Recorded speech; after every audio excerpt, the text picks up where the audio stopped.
Exactly morning எங்களுக்கு முன்னாடி விக்ரம் இருக்காருன்னு கூட தெரியாத ஒரு வாஷ்ரூம் யூஸ் காலையில நான் எழுந்து ட்ரெஸ் நண்பர்கள் அனைவருக்கும் வணக்கம். நேற்று எபிசோடு எல்லாருமே பார்த்துருப்பீங்கன்னு நினைக்கிறேன்.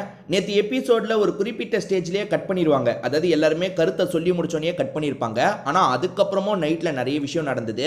அப்படி நடந்த சில விஷயங்களை பற்றி தான் நம்ம பார்க்க போகிறோம். அது என்னன்னு பார்த்தீங்கன்னா, வியானா வந்து திவ்யாவை கூப்பிட்டு பேச ஆரம்பிக்கிறாங்க. திவ்யா கணேஷை கூப்பிட்டு பேச ஆரம்பிக்கிறாங்க.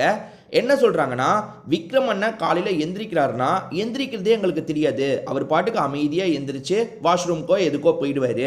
ஆனால் நீங்கள் நேற்று வந்தோன்னே கொஞ்சம் பேசுனீங்க, எனக்கு அது டிஸ்டர்பன்ஸாக இருந்தது அப்படின்ற மாதிரி சொல்கிறாங்க. அதாவது காலையில் எல்லாருமே ஒவ்வொரு டைம் எந்திரிப்பாங்கல்ல, அந்த மாதிரி விக்ரம் கொஞ்சம் சீக்கிரமாக எந்திரிச்சிருவார் போல். அவர் எந்திரிக்கும் போதெல்லாம் எங்களுக்கு டிஸ்டர்பன்ஸே இல்லை, ஆனால் நீங்கள் எந்திரிச்சு பேசிகிட்டு இருந்தீங்க, அது கொஞ்சம் பண்ணாதீங்கன்ற மாதிரி வியானா சொல்கிறாங்க. ஆனால் வந்து திவ்யா கணேஷ் என்ன சொல்கிறாங்கன்னா, நான் பேசவே இல்லையே, பாட்டெல்லாம் வரும்போது, அதாவது அந்த பாட்டெல்லாம் ஓடிட்டு இருக்கும் போது நான் இந்த இடத்துல மேக்கப் பண்ணிட்டு இருந்தேனே அப்படின்ற மாதிரி திவ்யா கணேஷ் சொல்கிறாங்க.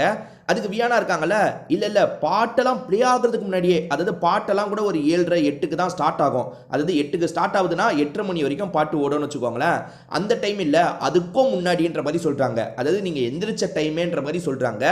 இப்போ நிறைய பேர் வியானா மேலே கோவமாக இருக்காங்களா என்னன்னு தெரியல. வியானா மேலே கோவமாக இருக்காங்கன்னா ஏன் கோவமாக இருக்காங்கன்னு எனக்கு தெரியல. ட்விட்டரில் எல்லாருமே வியானாவை போட்டு அடின்னு அடிக்கிறாங்க. என்ன சொல்கிறாங்கன்னா, வியானா சரியான பொய்க்காரி, வியானா வந்து ஏமாற்றி ஒரு குற்றச்சாட்டை வச்சிட்டு இருக்கான்ற மாதிரி சொல்கிறாங்க.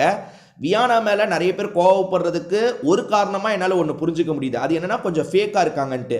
அது உண்மையான்னு கேட்டிங்கன்னா ஆமாம், ஃபேக்காக இருக்காங்க. காரணம் என்ன தெரியுமா, இவங்க போல்டாக நிறைய விஷயங்களை பேசுகிறாங்க. ஆனால் விஜய் சேதுபதி கேட்கும் போது ஒரு மாதிரி கொஞ்சம் பேசுனாங்க பார்த்தீங்களா, அது ரொம்ப ஃபேக்காக இருந்தது.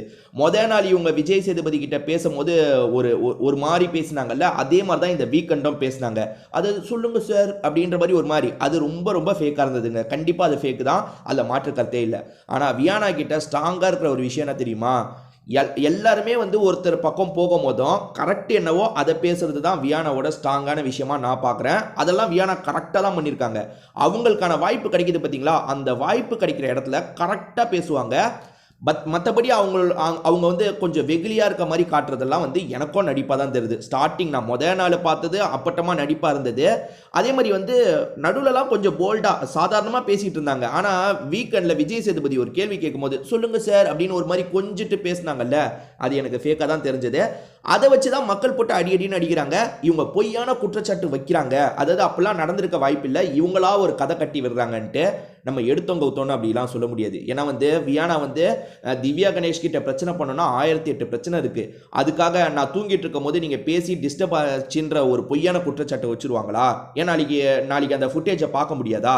இப்போ இவங்க ரொம்ப அதிகமாக பேசினாங்கன்னா திவ்யா கணேஷ் ஃபுட்டேஜை எடுனா ஒரு ஸ்டேஜில் ஃபுட்டேஜை காமிச்சிருவாங்கல்ல. அதனால வியானா வந்து நடக்காத ஒன்றெல்லாம் சொல்ல வாய்ப்பில்லை. அதே மாதிரி இந்த பிரச்சனையை திவ்யா கணேஷோ வேற மாதிரி கையாண்டிருக்கலாம். அப்படியாம்மா எனக்கு தெரியல, சரிம்மா இதுக்கப்புறம் நான் கவனமாக இருக்கனாலே பிரச்சனை முடிஞ்சிருச்சு. ஆனால் திவ்யா கணேஷ் நம்ம ஏற்றுக்கவே கூடாதுன்ற ஒரு மைண்ட் செட்டில் இருக்காங்க. இப்போலாம் திவ்யா கணேஷ்க்கு ஒரு பிரச்சனைனா சாண்ட்ரா பிரஜின் இங்கே வாங்கலேன்னு கூப்பிடுறது. சரி, இப்போ தான் 4 பேருமே வீட்டுக்குள்ளே வந்திருக்கீங்க, கொஞ்சம் உங்களுக்குள்ள அண்டர்ஸ்டாண்டிங்காக இருக்கிறது ஓகே தான். ஆனால் திவ்யா கணேஷ் எல்லாத்துக்கும் பிரஜின்னு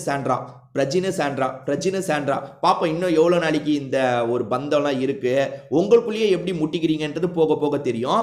ஸோ என்ன சொல்கிறாங்கன்னா, சாண்ட்ராவாக சப்போர்ட்டுக்கு வந்துடுறாங்கல்ல, இல்லை நாங்கள் பேசவே இல்லைன்ற மாதிரி சொல்கிறாங்க. இவங்க பேசினாங்களா இல்லையான்றது வர நாட்களில் கன்ஃபார்மாக தெரிஞ்சிடும். ஸோ நீங்கள் என்ன நினைக்கிறீங்க அப்படின்றத கமெண்ட் செக்ஷனில் சொல்லுங்கள், நானுமே தெரிஞ்சுக்கிறேன்.